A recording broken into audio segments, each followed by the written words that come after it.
उठे, घर से चल पड़े परमात्मा पाने के लिए। उनको एक महात्मा मिल गए जिसका बहुत बोलबाला था, बड़े सिद्ध पुरुष कहां थे। दोनों ने वहां दीक्षा ले ली, घर त्याग कर चले गए, सन्यासी हो गए। कई वर्ष तक वो महात्मा के साथ रहे, गुरुजी के साथ आश्रम में। अब गुरुजी की मृत्यु के बाद वो दोनों निकल गए वहां से और अलग अलग दिशा में सिद्धि प्राप्ति के लिए चल पड़े, क्योंकि वो सिद्धि ही सिखाता था। जो उनमें से एक था उसको परमेश्वर कबीर देव जी का सत्संग मिल गया। जैसे आप जी को भी बताया कि परमात्मा 3 स्थिति में अपने संसार के सभी कार्यों को संभालते हैं। एक मतलब पूर्ण रूप ऊपर बैठे हैं, सब ब्रह्मांडों का कंट्रोल करते हैं। अन्य रूप जैसे प्रत्येक युग में एक जीवन ऐसा करके जाते हैं, बच्चे के रूप में प्रकट होते हैं, जन्म नहीं लेते। वो सह शरीर आते हैं, सह शरीर चली जाते हैं। 120 वर्ष रहे थे कलयुग में और सब अपना ज्ञान प्रचार करके अपनी अमृत वाणी लिपिबद्ध करवा के अपना ज्ञान सारा सुख संवेद दे करके चले गए थे, सह शरीर गए थे। और दूसरी स्थिति वो कहीं भी आकर प्रकट हो जाते हैं। जैसे आदरणीय धर्मदास साहिब जी को मिले, आदरणीय नानक साहिब जी को बेई नदी पर मिले थे, अन्य को दिखाई दे नहीं रहे थे, ओनली नानक साहिब जी को दिखाई दे रहे थे। और जो ही नानक साहिब जी ने बेई नदी में डुबकी लगाई स्नान करने के लिए, वहीं से उनको अंतर ध्यान कर लिया। जनता ने सोचा डूब गए, सब जाल जूट डाले, दूर दूर तक खोज की, कुछ नहीं मिला। सतलोक में ले गए, फिर वापस छोड़े, तीसरे दिन वहीं खड़े मिले। तो ऐसे परमात्मा इन पुण्यात्माओं को मिलते हैं। फिर वो अपनी ऐसे आकर के वो परमात्मा कुछ लीला करते हैं। इसी प्रकार वो कहीं प्रकट होकर के कुछ दिन कुछ क्षेत्र में रह जाते हैं। कोई उनका गांव नाम पूछते हैं तो वो गोल मोल कर जाते हैं, संतों के गांव नहीं पूछा करते। तो जनता भी नहीं ज़्यादा खोजबीन करा करती, ना कोई मीडिया ऐसे कोई साधन थे। जैसे आजकल टेलीफोन है, नाम बता दे जब बगाम वहाँ पूछ लें करके भाई यहाँ का कोई आदमी है, तो उस समय ऐसा नहीं था। तो परमात्मा ऐसे रहते हैं, किसी एक क्षेत्र में कुछ दिन रह गए, फिर अचानक चले गए। साधु रहते थे, अचानक चले गए, वापस नहीं आए। ये वो परमात्मा की लीला थी। तो कबीर परमेश्वर जी ऐसे रह रहे थे वहाँ। वो उन दोनों गुरु भाई जो थे उस सिद्ध के, उनमें से एक को उस परमात्मा कबीर देव जी का टच हो गया, सत्संग हो गया, मिल गया उसको। कई दिन लगातार सत्संग सुना, उसका तो जीवन बदल गया। जिन सिद्धियों को वो प्राप्त करने की चेष्टा कर रहा था वो खत्म हुई, परमात्मा पाने की उमंग उठी, सत साधना शुरू कर दी। अब कुछ दिनों के बाद परमात्मा ने लीला की। संत ने उसे कहा, बेटा अब तू आगे उपदेश दिया करिए, और तुझे आदेश दे दिया मैंने। उधर से परमात्मा घूमने के लिए बहाना करके निकल गए जंगल में, वन में, वापस नहीं आए। खोजबीन की, देखा कोई व्यक्ति किसी हिंसक पशुओं ने खा रखा है, ऐसा स्थिति कर दी। उन चेलों ने सोचा गुरुजी को तो किसी ने खा लिया, उनका अंतिम संस्कार कर दिया। जबकि वो परमात्मा थे, वो तो चले गए थे। अब 10-12 वर्ष के बाद कहीं पर समागम था कोई, जैसे कई प्रकार के संत इकट्ठे हो जाते हैं, जैसे मेला होता है कुंभ का। वहां पर वो कबीर परमेश्वर का अनुयायी भी चला गया। उधर से उसका पहले वाले गुरु का चेला, वो सिद्ध जो सिद्धि प्राप्ति के लिए निकला था, वो भी आ गया। 12 वर्ष के बाद दोनों मिले, गले से मिले, बड़ी खुशी हुई। और फिर दरिया के किनारे बैठे थे, चर्चा चली कि बोलो भाई क्या उपलब्धि हुई 12 वर्ष के बाद। अब जो परमात्मा कबीर जी से परिचित हो गया था, उसने कहा भी मुझे तो सब कुछ मिल गया। अब वो जो सिद्ध पुरुष सिद्धि ही करने की चेष्टा में था, उसने पूछा कोई सिद्धि बता, क्या प्राप्त हुई तुझे। अब वो कबीर पंथी ने कहा कि भाई सिद्धियां की हमें जरूरत को नहीं, हमें परमात्मा मिल गए, परमात्मा पाना था हमने, इन सिद्धियों से, ये तो खिलौने हैं, बच्चे खेलते हैं इनके साथ। तो वो कहता है सिद्ध, जो उसका गुरु भाई था, सिद्ध पुरुष का चेला, अब भी सिद्धि वाली डले ढो रहा था। उसने कहा तू अच्छा आदमी है, अरे सिद्धि मैं बताऊं मुझे क्या उपलब्धि हुई, अभी दिखाता हूं आपको। दरिया के ऊपर के ऐसे चल पड़ा जैसे थल पर चलते हैं, और परले पार चला गया, वापस फिर आ गया, देखा मैंने ये सिद्धि प्राप्त कर ली। अब उसने माथे बात मारा कबीर पंथी ने बोला 12 वर्ष में तने 2 अन्य की कमाई करी, एक अन्य में ये नौका वाला परली साइड में छोड़ देता है, एक अन्य में उल्टा ले आता है, सारे 12 वर्ष में तने 2 अन्य की कमाई करी, ये टट्टू साधना प्राप्त हुई, क्या उपलब्धि हुई तेरी। इस बात से वो बड़ा प्रभावित हुआ, फिर बैठ गया उसके पास। सचमुच यूं के डले डोए बने, ये तो नौकाले में बैठ के कोई चला जा ढाई अन्य में मजदूरी कर ले, इसका अच्छा किता है। फिर उसको सारा ज्ञान जो परमेश्वर से प्राप्त था, अब उस भगत ने नूना बेरा था, वो भगवान थे, वो तो गुरु एक संत मानते थे। वो सारा ज्ञान जो परमात्मा से प्राप्त हुआ था अपने गुरु भाई को सुनाया, बड़ा प्रभावित हुआ। अपने आत्मा जिसने भगवान पाना है वो बकवाद नहीं करा करते, वो तुरंत समर्पित हो जाते हैं। उसके प्रेरणा जबरदस्त जागी कि अब मेरा कल्याण क्यों कर होगा, मैंने तो डला डोलिए, सारा जीवन खो दिया, कुछ कृपा करो, मेरा भी उद्धार करवा दो, महापुरुष से मुझे नाम दिला दो। अब फिर वो भगत रोने लग गया जो कबीर पंथी था। तब वो सिद्ध जो था, सिद्ध, वो कहने लगा आप क्यों रो रहे हो। कहने लगा, वो कबीर पंथी कहता मैं इसलिए रो रहा हूं कि आपका कल्याण संभव नहीं। भैया ऐसी क्या बात होगी, मेरा कल्याण संभव क्यों नहीं। अब वो कबीर पंथी कहता है कि भाई बात सुन, तू और मैं एक गुरु के चेले थे, एक गुरु के शिष्य थे, तू सीनियर था मैं जूनियर था, वहां सिद्ध के वहां कहा ऐसा ही है। तो भाई वो गुरुदेव तो शरीर छोड़ गए मेरे वाले, जिनसे मुझे ये मार्ग मिला, अब तेरा कल्याण नहीं हो सकता। तो उसने कहा भाई देखो गुरुजी, चलो शरीर तो छोड़ गए होंगे, पर किसी को आदेश दे गए होंगे, मुझसे ले लूंगा नाम। तो कबीर पंथी कहता है कि भाई उससे नाम तू ले नहीं सकता, क्योंकि गुरु को परमात्मा तुल्य मानना पड़ता है, और तू उसको गुरु भी नहीं स्वीकार कर सकता।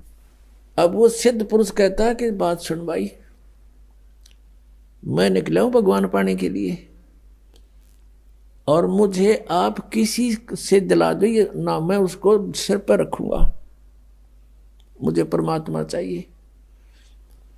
तब उसने बताया, किसने, कबीर पंथी ने, कि इस दास को आदेश देगे वह, और आप मुझे, क्योंकि आप मेरे से सीनियर थे वहां पर आश्रम में, या जिन जूनियर सीनियर की आग सारा लाग रही है, या भी एक बेड़ी है इस काल की, तो भगत तो एक सतर में होने चाहिए, ऊंच नीच ना हो, पहला पीछा कुछ नहीं होता। एक पिता की संतान है, एक बड़ा बेटा है, एक 15 साल छोटा है, तो सह तो एक के पिता के, सह तो भाई हुए, बहन भाई हैं, तो ऐसे हो आप। तो उसने कहा कि आप मेरे से नाम ले भी लोगे तो आपका भाव बने नहीं मेरे अंदर, क्योंकि आप मेरे से सीनियर थे।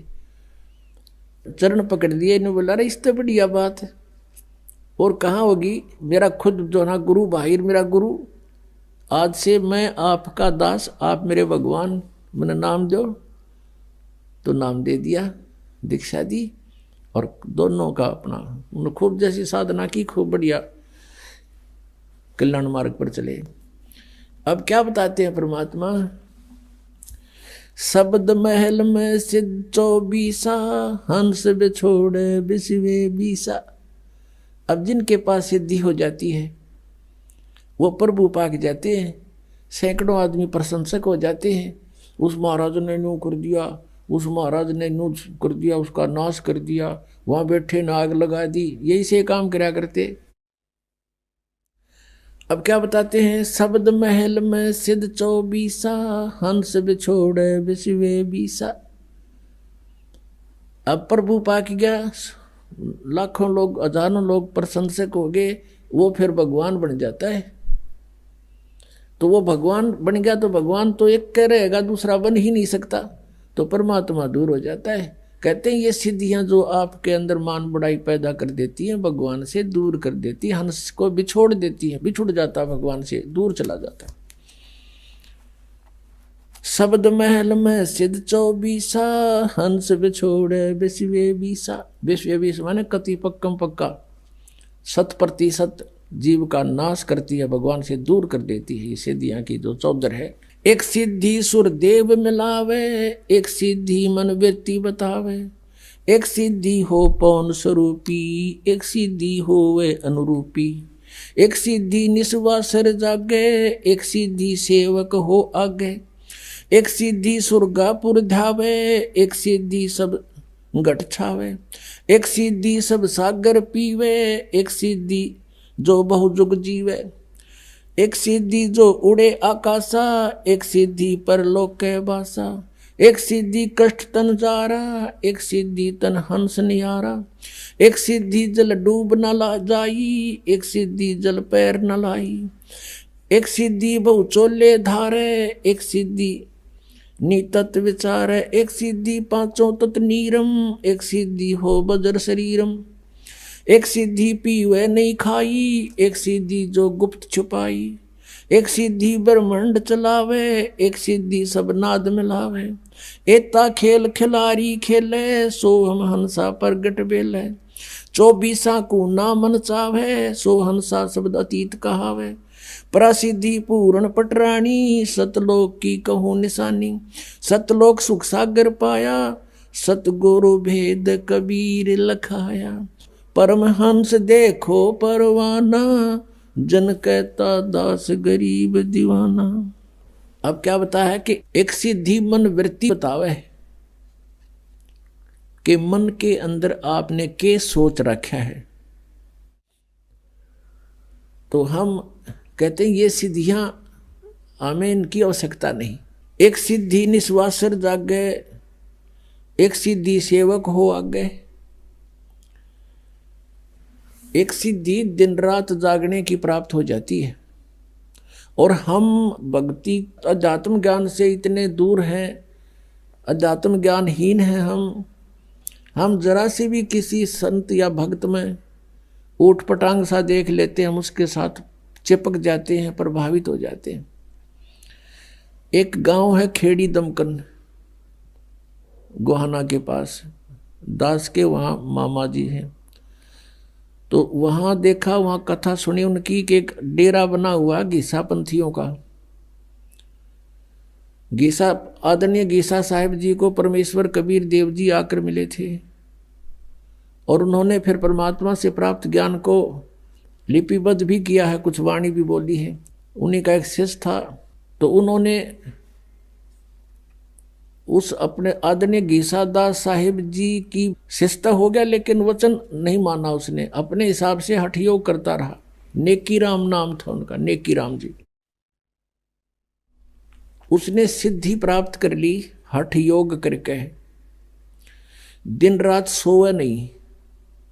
वो उस गांव में आकर बैठ गया बनी में, और साधु रूप में एक लंगोट बांध रहा, बस नो अवधूत रूप में बैठा।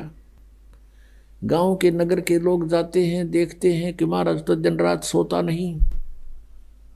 एक ने देखा, फिर छुप के देखा, देखते रहे 10 दिन 20 दिन 25 दिन, देखा कि सचमुच ये कभी सोता ही नहीं। इस बात से प्रभावित हो गए और उड़ा बना दिया, उसका आश्रम गाड़ दिया लठ। बता ना सोए के हो गया, किला टूट गया ना सुनते हैं। ये सिद्धि प्राप्त कर ली, इसी से महात्मा पाक गया, ना जाने कितनों को और बर्बाद कर गया। तो कहते एक सिद्धि निस्वासर जागे, एक सिद्धि सेवक हो आगे। एक ऐसी सिद्धि होती है कि एक समय एक संत ने साधना की, इनके पिछले पुण्य साथ होते हैं, वही भक्ति के लिए घर गांव छोड़ कर जाते हैं बिना ज्ञान के। और इनके पिछले पुण्य डिपॉजिट होते हैं ऊपर। तो ये कोई ऐसी सिद्धि कर लेते हैं तो इन्हीं की पुण्यों से उनको वहाँ सर्वेंट मिल जाते हैं, आध्यात्मिक सर्वेंट, ये प्रेत रूप में सामने खड़े हो जाते हैं आकर के। और इनसे फिर वो अपनी किसी को किसी में प्रवेश करा देते हैं। फिर वो दुखी होते हैं तो वो कहते हैं वहाँ लेकर चलो, फिर वहाँ अब पे फिर वो ठीक कर देते हैं। इस तरह की भी इनके झाड़ फूंक का धंधा चलता है। तो कहते हैं एक सिद्धि सब सागर पीवे, एक सिद्धि जो बहु जुग जीवे। एक सिद्धि कष्ट तन जारा, एक सिद्धि तन हंस नियारा। एक सिद्धि जल डूब ना जाई, एक सिद्धि ऐसी है कि जल का ऊपर का चला जा, डूबा नहीं। जैसा भी आपको बताया था, उसने ये सिद्धि कर रखी थी। एक सिद्धि ऐसी है कि जल के अंदर प्रवेश करके बाहर आओगे तो सूखे पैर मिलेंगे, जल उनका टच नहीं होता। एक ऐसा ही रोहतक जिले के अंदर, अब वो शायद सोनीपत में आ गया, सिसाना गांव है, रोहतक से सोनीपत रोड खरखोदा साइड में। उस सिसाना गांव में वो घिसाईपंथी था वो भी। ये सारे उस नेकीराम की ब्रांच बन गई। फिर वो आगे उसके पास एक सिद्धि थी कि वो तालाब में जा करके वापस आ जाता है तो पैरों का गारा और जल नहीं लगता। इस सद पर वो पा के गया और देखा उड़ा रोड का ऊपर इतना बड़ा आश्रम गाड़ रखा है उसका। उसको नारायण महात्मा कहने लगे, नाम कुछ और था उसका। तो परमात्मा लास्ट में ये कहते हैं कि एक सिद्धि बहुत चोलेदार है, कई रूप बना लेते हैं, वहां भी देखा वहां भी देखा। तो कहते ये भी व्यर्थ है। 24 आंख ना जल चावे, सो हंसा शब्द अतीत कहावे। प्रसिद्धि पूर्ण पटरानी, सतलोक की कौ निशानी। कहते उस कबीर परमेश्वर जी के पास वो प्रसिद्धि है। प्रसिद्धि माने सब सिद्धियों की माँ, यानी पूरा सटोक सटोर असंख्य सिद्धि मालिक के पास है। यहाँ इस काल के पास अष्ट सिद्धि है, ओनली 8 सिद्धि है। और ये भगवान बता रहे हैं कि हमने जो आपको मंत्र सतनाम दे रखे हैं इसमें 24 सिद्धियां आ जाएंगी आप में, लेकिन ये आपकी शत्रु होंगी जब प्रयोग करने लगे। तो आप जैसे भगत 2-3 वर्ष आपको नाम लिए हो जाएंगे और आप किसी को आशीर्वाद देने लग जाओगे ना, उसको लाभ होने लग जाएगा आपसे, लेकिन आपकी भक्ति का नाश हो जाएगा। तो ऐसी गलती नहीं करना भूल के भी। आप देखते हो कई गांवों में झाड़े लाते हैं, उससे कुछ राहत मिल जाती है। वो पिछले जन्म का पुण्यकर्मी प्राणी है, कभी सच्ची साधना की थी उसने भक्ति, और वो कुछ डिपॉजिट ईब लाग रहा नाश करने झाड़े ला ला के, और फिर वो गधा बनेगा उसका। फिर वो किसका झाड़ी लाओगा, कुमार लाओगा झाड़ी, उसका लठ मारेगा कमर पर। तो पुण्यात्माओं, इस अध्यात्म ज्ञान को समझना पड़ेगा, सब कर्मों से परिचित होना पड़ेगा।